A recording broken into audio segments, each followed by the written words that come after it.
시청자 여러분 안녕하세요. 박굴수T입니다.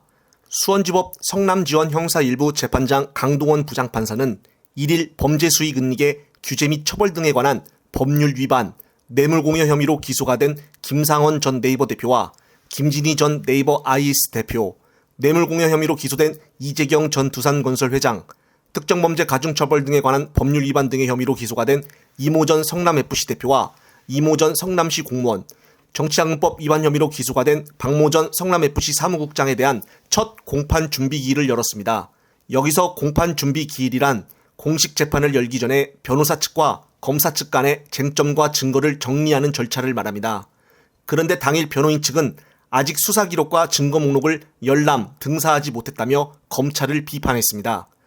지난해 9월 기소된 김 전 전략추진팀장의 변호인 김칠준 변호사는 앞서 진행이 됐었던 첫 기일 당시에도 증거 목록과 기록 복사를 안 해주는 것은 검찰 스스로가 아직 기소할 준비가 돼 있지 않다는 것임에도 불구하고 서둘러 기소했다는 것이 아니냐는 문제 제기를 했었다며, 당시 검찰은 절대 그렇지 않다는 취지로 말은 했지만 결과적으로 지금 보면은 그때부터 사건 전체에 대한 조사가 진행된 것 같다고 지적을 했습니다. 정말 충격적인 근황입니다.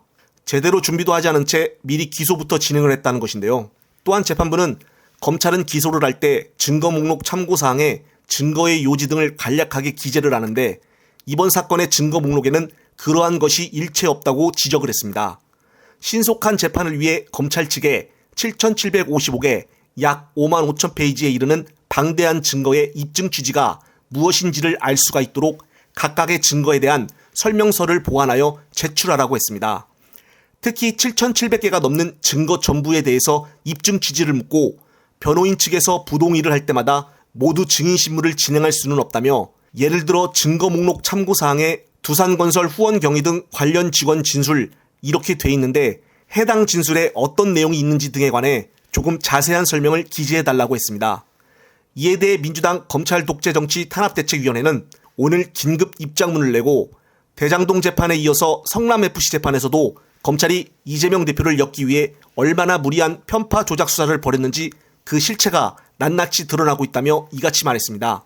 그러면서 대책위는 지난 2월 한 장관은 국회에서 이재명 대표 체포동의안 요청 이유를 설명을 하면서 성남FC 사건을 다수의 물적 증거들이 구속영장 청구서에 적시가 된 사실관계와 정확히 일치한다고 했지만은 지금 재판에서 드러나는 진실로 봐서는 한 장관의 호언 장담과는 정반대라고 강조를 했습니다.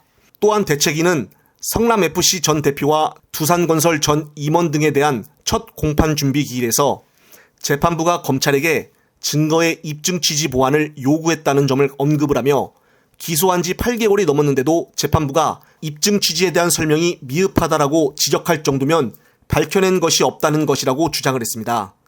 대책위는 범죄자 낙인 찍힐 때 한없이 신속하더니 막상 진실을 밝혀낼 재판에서는 침대 축구로 일관하는 것이 대한민국 검찰이라며, 검찰이 정치보복을 위해 탈탈 털어봤지만은 나오는 것이 없다고 인정을 해야 한다며, 그렇지 않으면은 검찰의 수사 기록과 증거 목록은 전부 없는 죄를 만들어내려 한 정치수사와 조작수사의 증거물로 역사에 기록될 것이라고 말했습니다.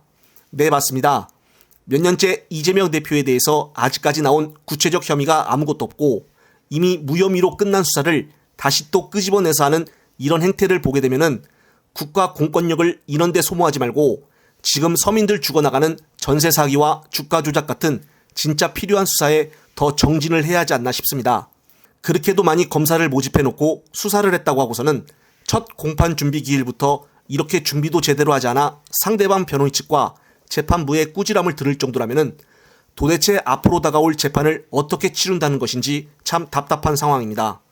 이런 사실들이 언론에는 나오지 않고 있다는 점이 정말 아쉬울 뿐입니다. 영상을 보신 구독자님들은 어떤 생각이 드시나요? 이번 영상은 여기까지입니다. 영상이 유익하셨다면 구독과 좋아요를 꼭 눌러주십시오. 다음 영상 제작 시 큰 힘이 됩니다. 시청자 여러분, 시청해주셔서 감사합니다.